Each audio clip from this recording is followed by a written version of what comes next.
I was actually still sleeping when everything started in New York, and got a phone call from our boss, our news director, Steve France, and I heard a frantic tone in his voice, and we were all still, as a nation, figuring out what was going on. I remember getting ready in a hurry and rushing into work and trying to listen to what was happening on the radio on my way to work, and it was just so scary and uncertain, and everyone just trying to piece together what had happened. Was this on purpose? We didn't even know that at first, but you know, it didn't look too accidental after you learned that there was a second plane.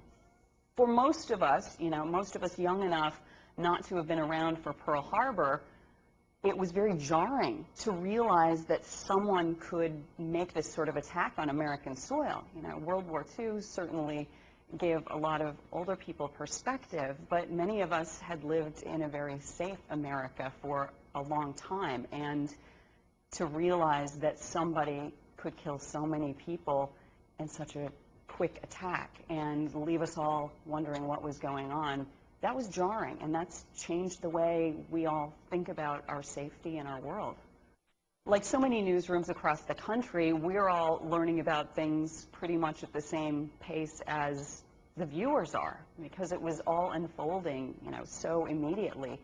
And, you know, the local coverage was very interesting because, you know, for the most part, we're watching things happening in D.C. and Pennsylvania and New York, but then we start hearing about local people who lost someone at one of those sites, or who knew something about someone on a plane, and pretty quickly we realized that this had direct effects all over the country. We realized that, you know, as a nation, we were all mourning together. It wasn't just an East Coast disaster.